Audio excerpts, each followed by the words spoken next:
सर्वेभ्यो नमः। देववाणी संस्कृतम ई गुरुकुलम में आप सभी पाठक महानुभावों का हार्दिक अभिनंदन है। मित्रों, आज हम संस्कृत शिक्षण की लाइव कक्षा संख्या 148 को पढ़ेंगे। जो भी महानुभाव इस पाठ्यक्रम में, इस शिक्षण की विधि में ऑनलाइन गृह पर ही बैठे बैठे पढ़ करके शुद्ध संस्कृत को लिखना और बोलना और पढ़ करके समझना सीखना चाहते हैं, वे सभी पाठक महानुभाव इस व्हाट्सएप नंबर पर संपर्क करके इस कोर्स में भाग लेकर के अपने गृह पर ही शुद्ध संस्कृत को लिखना और बोलना और पढ़ करके समझना सीख जाएंगे। चलिए मित्रों, गत कक्षा में मैंने आपको संस्कृत शिक्षा भाग 5 का 20वां अभ्यास पढ़ाया था। आज हम संस्कृत शिक्षा भाग 5 का 21वां अभ्यास पढ़ेंगे। अभ्यास 21 शब्दावली। कारकाहा लोटा, वाटर पॉट, जो प्राचीन काल में अर्थात थोड़े समय पहले लोटा चलता था, इसमें पानी भर के पीते थे। पात्रम वर्तन, स्थालिका थाली प्लेट कहते हैं। कंसाह गिलास, स्थाली पतीली। घटाह घड़ा, चमसाह चम्मच, चषकाह प्याला, शराबह प्लेट। ये आपके शब्द हुए। एक धातु है शक। शक का अर्थ है सकना, माने कर सकता है, जा सकता है, खा सकता है, तो सकना अर्थ में। टू बी एबल, तो ये सभी क्या है, यहां से कारकाह और कंसाह, घटाह, चमसाह, चषकाह, शराबह, ये सभी पुल्लिंग शब्द हैं, ह्रस्वकारांत, इसलिए इनके रूप राम के समान चलेंगे। पात्रम का रूप चलेगा आपका गृहम के समान। स्थालिका का रूप चलेगा रमा के समान और स्थाली का रूप चलेगा नदी के समान। आइएगा शक धातु के रूपों को भी देखेंगे। नंबर 1, डॉक्टर कपिल देव महाराज जी कहते हैं, सर्व शब्द स्त्रीलिंग के पूरे रूप स्मरण करो। पिछली कक्षा में हमने आपको नपुंसकलिंग और पुल्लिंग के स्मरण करा दिए हैं। आज सर्व शब्द के स्त्रीलिंग के रूपों को स्मरण करना है। आइएगा।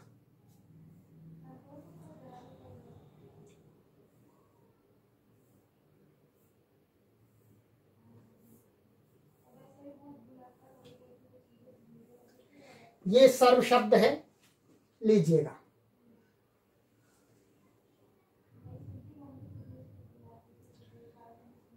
सर्व सब स्त्रीलिंग।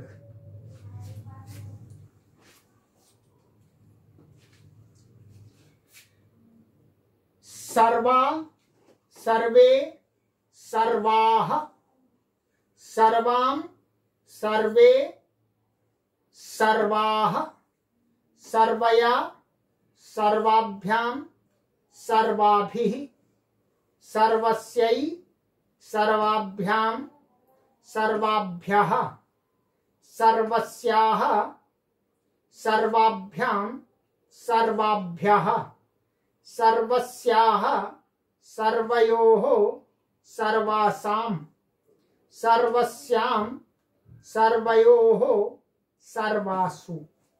ठीक है, ये स्त्रीलिंग के रूपों को आपको याद करना है सर्व के।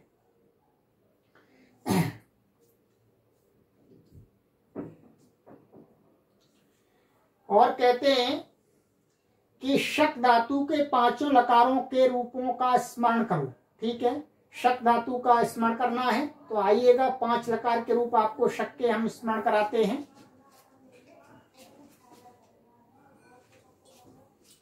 ये देखिएगा, शक, सकना, लट लकार, शक्नोति, शक्नुतः, शक्नुवन्ति, शक्नोषि, शक्नुथः, शक्नुथ, शक्नोमि, शक्नुवः, शक्नुमः। लोट लकार शक्नोतु, शक्नुताम, शक्नुवन्तु, शक्नुहि, शक्नुतम, शक्नुत, शक्नवानि, शक्नवाव, शक्नवाम। ठीक है, ये लोट लकार हुआ आपका। अब आ जाइएगा लंग लकार। अशक्नोत, अशक्नुताम, अशक्नुवन, अशक्नोः, अशक्नुतम, अशक्नुत, अशक्नवम, अशक्नुव, अशक्नुम। ठीक है, विधिलिंग शक्नुयात्, शक्नुयाताम, शक्नुयुः, शक्नुयाः, शक्नुयातम, शक्नुयात, शक्नुयाम, शक्नुयाव, शक्नुयाम। चलिए मित्रों, अब आ जाइएगा लिट लकार का रूप। इसमें प्रथम पुरुष का दिया है, मध्यम और उत्तम का हम आपको उच्चारण कराएंगे। लिट लकार शक्ष्यति, शक्ष्यतः, शक्ष्यन्ति, शक्ष्यसि, शक्ष्यथः, शक्ष्यथ, शक्ष्यामि, शक्ष्यावः, शक्ष्यामः। ठीक है, ये 5 लकार के रूप आपको याद करने हैं। चलिएगा अब आगे चलते हैं। क्या कहते हैं? नियम 41 षष्ठी विभक्ति से संबंधित ये नियम है।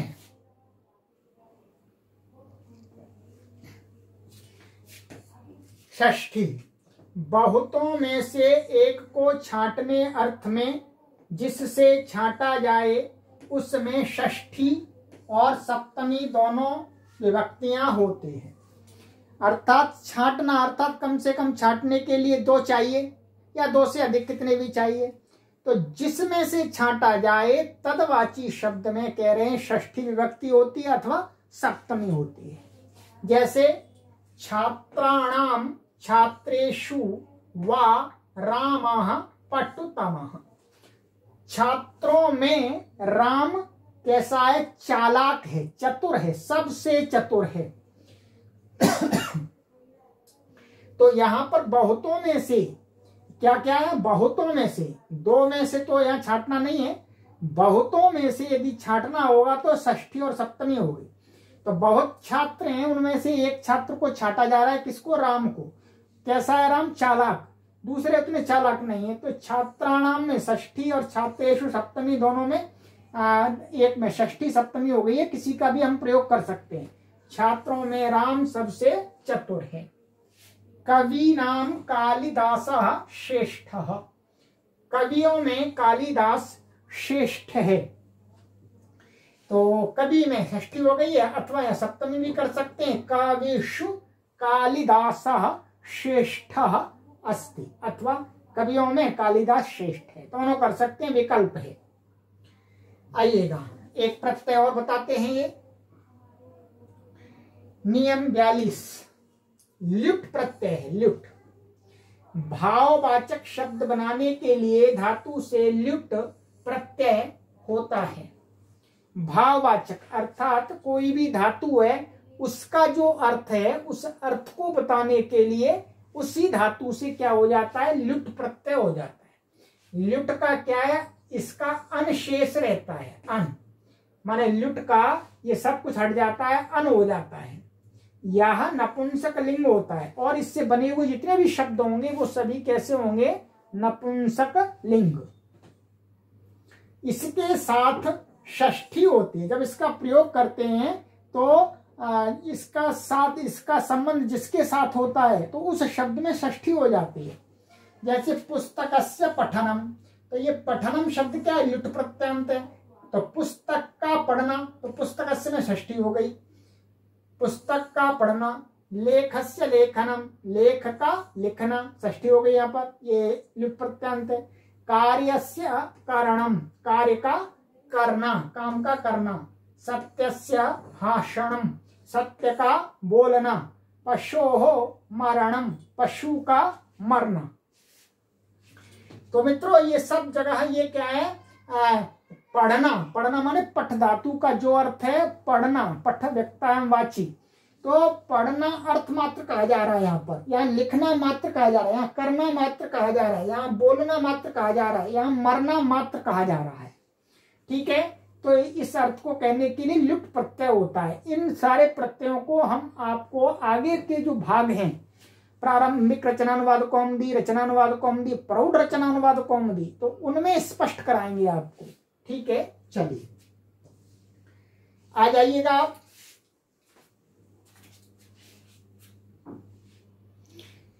उदाहरण वाक्यों को देखिएगा, इन वाक्यों को ध्यान से पढ़ो। करकेन जलम पिब, मैं लोटे से पानी को पियो।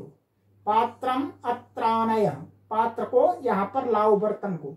स्थालिकायाम भोजनम कुरु, मैं थाली में भोजन करो। कंसेन दुग्धम पिब, गिलास से दूध पियो। स्थाल्याम शाकम पच, पतीली में अथवा भगोनी में साग को पकाओ, सब्जी को। घटे स्वल्पम जलम वर्तते, घड़े में थोड़ा जल है। चमसेन घृतम देहि, चम्मच से घी दो। चषकेन चायम पिब, गिलास से चाय पियो। शराबे लवणान्नम निधेहि, शराब, शराब माने प्लेट बताया था आपको, देखिएगा यहाँ शराब, मैं प्लेट, प्लेट में नमक को रखो। अहम एतत् कार्यम कर्तुम शक्नोमि, मैं यह कार्य करने के लिए कर सकता हूं, ये अर्थ है। सा पठितुम शक्नोति, वह पढ़ सकता है अथवा पढ़ने के लिए समर्थ है, ऐसा अर्थ है। त्वम दुष्टम हंतुम शक्नोषि, तू दुष्ट को मार सकता है अर्थात मारने के लिए समर्थ है।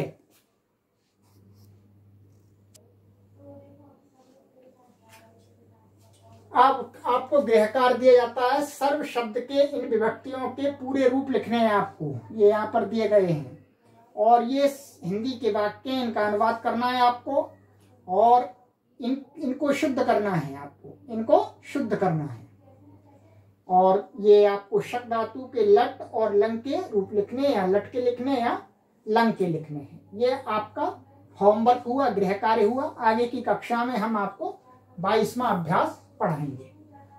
चलिएगा, इस कक्षा को यहीं विराम देंगे और आगे की कक्षा में आपसे मिलते हैं।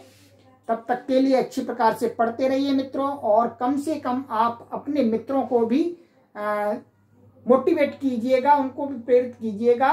संस्कृत को पढ़िएगा, अपने धर्म शास्त्रों के तत्व ज्ञान को जानिएगा। धर्म शास्त्र क्या कहते हैं, धर्म शास्त्रों को दूसरे लोगों के द्वारा जो गलत अर्थ किया जा रहा है उसको आप अपने जीवन में ना अपनाएं। इसके लिए आपको संस्कृत भाषा का पढ़ना परम आवश्यक है, क्योंकि वैदिक सत्य सनातन संस्कृति के जो भी मूल ग्रंथ हैं वो संस्कृत भाषा में लिखे हैं। इसलिए हम ये एक प्रकल्प चला रहे हैं, देववाणी संस्कृतम ई गुरुकुलम के माध्यम से। ऑल ओवर द वर्ल्ड हम संस्कृत भाषा का प्रचार और प्रसार कर रहे हैं। आप हमें सहयोग कीजिएगा, हर प्रकार का सहयोग हमें आपका चाहिए। आपका मानसिक सहयोग चाहिए, आपका आत्मीय सहयोग चाहिए, आपका आर्थिक सहयोग चाहिए। आर्थिक सहयोग के बिना ये कार्य पूर्णता को प्राप्त नहीं हो सकता है मित्रों। इसको आगे हमें बहुत तेजी से विस्तार करना है, इसका बहुत बड़ा विस्तार करना है। 1 करोड़ लोगों तक इस प्रकार का प्लेटफॉर्म बना देना है कि 24 घंटे हम संस्कृत की सामग्री को निरंतर पहुंचाते रहें। इस प्रकार का हमें प्लेटफॉर्म बनाना है। इसके लिए हमें आपका हर प्रकार का सहयोग चाहिए मित्रों। लोगों को भी जोड़िएगा, हमें जो हो सकता है आप सहयोग अवश्य कीजिएगा। सहयोग करने के लिए आप इस व्हाट्सएप नंबर पर संपर्क कीजिएगा। आप 1 रुपये का सहयोग कीजिएगा, 10 रुपये का सहयोग कीजिएगा, आप 100 रुपये का सहयोग कीजिएगा मित्रों। और यदि आपका जन्मदिन आता है और भी कुछ भी आपके घर में पर्व आता है, कोई उत्सव मनाया जाता है, कोई खुशी मनाई जाती है, उसके उपलक्ष्य में भी आप हमारा उसके निमित्त से ही देववाणी संस्कृतम के इस कार्य हेतु अवश्य दान दीजिएगा, सहयोग कीजिएगा। ये देववाणी संस्कृतम आपकी सत्य सनातन वैदिक संस्कृति और संस्कृत भाषा को जन जन तक पहुंचाएगा। आपके सहयोग से आपका कार्य है, आपके माध्यम से ही होगा और आपके लिए होगा, आपके भावी पीढ़ियों को संस्कृति से जोड़ने के लिए होगा। अस्तु सर्वेभ्यो नमः।